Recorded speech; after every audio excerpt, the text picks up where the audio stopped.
We are in a dense forest, one that is surrounded by life energy, and the sorrowful fear of death. We see Lysander lab scientists Alana and Mabel, and they're examining the area when they spot a cave in the distance. Their machines then pick up a large amount of infinity energy coming from the cave, and they can even feel it around themselves due to how strong the infinity energy is. This information shocks the scientists as they confirm the energy readings. They then transmission their findings back to headquarters, where Xerosic receives the information. This is good. Very good. After all this time, we have finally found you, Endbringer.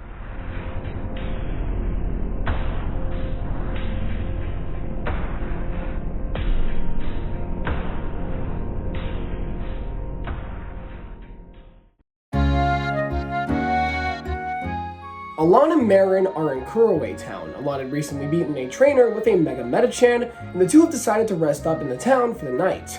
Alain then receives a call from Lysander, and Marin wonders exactly who that is, and Alain explains to her that he was the one who saw potential in him when no one else did, and that he's the reason he's as strong as he is today, as well as the man who entrusted him with a Keystone and Megastone. Alain then picks up the phone. Alain, it's been some time, hasn't it? Too long. Yeah, it sure has. So, what can I do for you, Mr. Lysander? Nothing in particular. I'm just curious to see how much stronger you've become. I'd like you to return to my company's headquarters. I wish to test your strength. I see. Well, if it's you making a request, how could I possibly refuse? Excellent. I look forward to seeing you, my boy. Alain then hangs up the phone and lets Marin know about the situation, and she's shocked that she'll get to see such a big company and his headquarters. Alain wonders what exactly Lysander meant when he said he would test his strength. Just what kind of challenge has he prepared for him?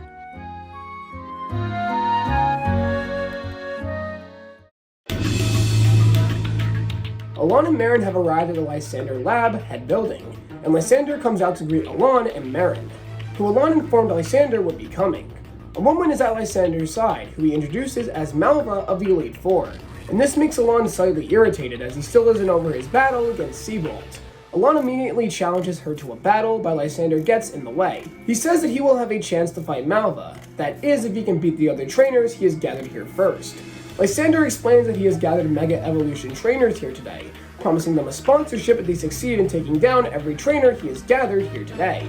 However, he explains that he actually has no interest in any of them, and merely gathered them here today for Alain's sake, that this is how he will determine how much Alain has actually grown, and how much he's been putting that Keystone and Megastone he granted him to use. Alain, determined to face Malva, agrees to face all these other trainers, so he can prove his worth to Lysander and take on Malva. Alain enters the custom-made battlefield Lysander had constructed, while Marin joins Lysander and Malva in the nearby spectating room. The first trainer to come out is an old man who tells Alain that he's sorry, but he needs that sponsorship to support his granddaughter, who is currently taking on the gym challenge. With the support of the Lysander Labs company, she would surely perform better and would have a higher chance of winning the Kalos League, and he wants to make her dreams come true. Alain really tells the old man to get on with this, and the battle begins. The old man sends out a Venusaur, and Alain sends in Charizard. Both Pokemon seem to be on equal power levels, and as they collide with each other, the room shakes due to the massive power of the two Pokemon. However, things aren't serious yet, but are about to get serious.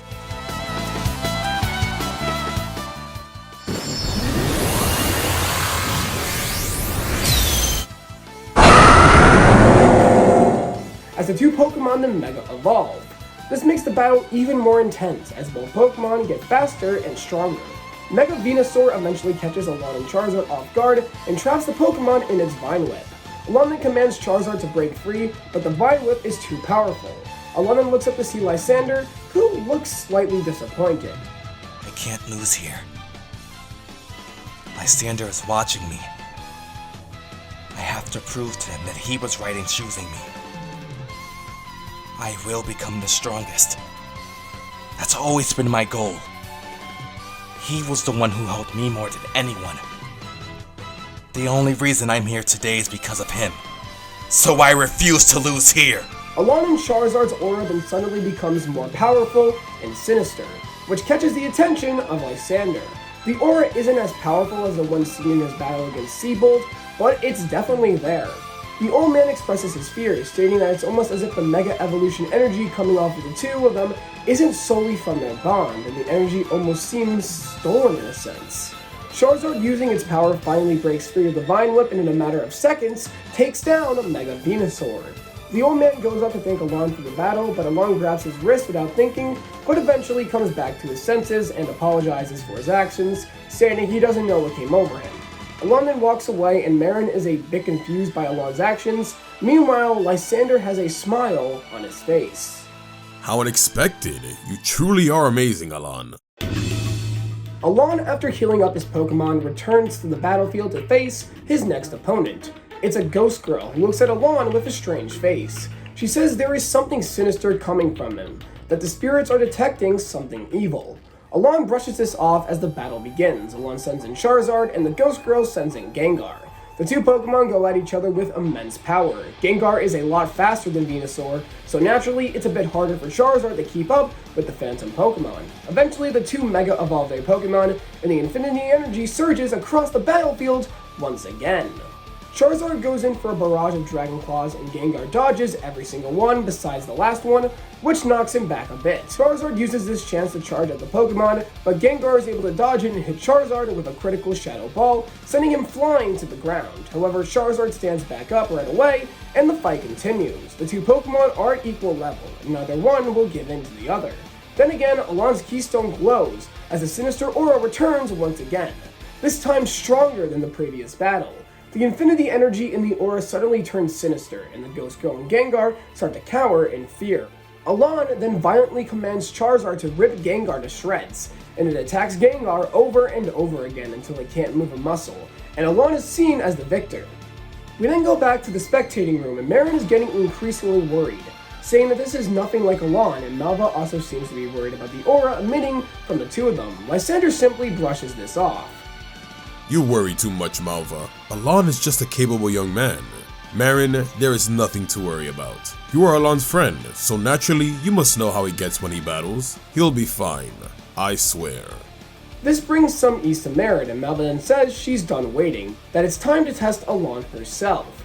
Malva exits the spectating area and makes her way back down to the battlefield. She then makes her way to the battlefield where Alain awaits. I've been waiting for you, Malva of the Elite Four. No need to exchange any more words. Let's get on with this. The battle begins and Malva sends out her ace Pokemon Houndoom. Charizard is weakened from its previous battles against Venusaur and Gengar, but like Alain, it seems like it could care less about the injuries that it has due to it wanting to just continue battling, to prove that it's the strongest. The two Pokemon Mega evolve and clash with each other. Malva and Houndoom are on a whole other level, and the two Pokemon turn the battlefield into a burning hellfire, as the two charge at each other with immense power and speed. Charizard, however, is clearly losing, and Houndoom is overpowering it easily. Is it due to Charizard's injuries? Maybe. However, it's clear that Malva is just on a totally different skill level, and this is frustrating Alain a lot, as a wave of overwhelming anger consumes him. The feeling of being weak, of being unable to move forward, the feeling of being restricted. Alain then remembers something from his past. We are on Route 4, and Alain has just left Lumiose City after his conversation with Professor Sycamore, and him and Dexio are having a battle. Alain's Charmeleon is going up against Dexio's Espeon, and despite Charmeleon's best efforts, it loses the battle. Good work, Espeon! Return! Dexio returns Espeon and walks up to Alain and Charmeleon. Despite everything, I still can't beat you. Why? It's very simple. It's our difference in skill. Why are you even here? To stop me from leaving? I've already made up my mind. Well, that was the plan, but you're way too stubborn. So the least I can do is offer you this advice, Alain. You're beatable. Don't think you're invincible. That overconfidence will come back to hurt you in the end. I don't need your advice. I'll do things my own way. I can't be weak. If I'm weak, I'm restricted. And if I'm restricted, I'm not free. free to unleash all my power. Seems like you wasted your time coming out here, Dexio. Maybe so, but I've learned a lot more about you as a person, Alain. Just know this, the path you're going down is one you're going to regret. Alain's eyes become infused with rage, and he and Charizard's sinister aura unleashes once more, stronger than ever before. The pressure is huge, and even the lights inside the room begin to shake. Malva looks on in horror. This isn't natural. This isn't a bond between trainer and Pokemon. This is something else. But what is it? She commands Houndoom to end this now, otherwise that aura will continue to grow more and more. Houndoom goes in for a crunch, but Charizard grabs Houndoom's mouth with its hands and holds it tightly. However, Houndoom eventually breaks free and pushes Charizard back. Charizard. Destroy. Leave nothing behind. Use your power. Ravish in it. And devour your opponent. Charizard and Alain roar out in anger, and the two continue to attack Houndoom, despite Charizard being constantly injured and severely weakened. It simply won't stop attacking. Eventually, the two charge at each other one last time, and when the smoke clears, Houndoom has fainted. Alain screams in victory as Malva quickly returns Houndoom and walks off the battlefield, her face terrified. Marin seems to be almost on the verge of crying, and she goes to quickly go check on Alain. When she gets to Alain, he seems to be perfectly fine and normal, as if nothing ever happened. But his face is sinister, as he starts to laugh as he ravishes in his victory over a member of Kalos' strongest. In the spectating room, Xerosic walks in, smiling. I recorded the infinity energy readings the entire time. This is beyond what we thought possible. That Mega Ring we invented has done marvels for the boy's strength. This is just incredible.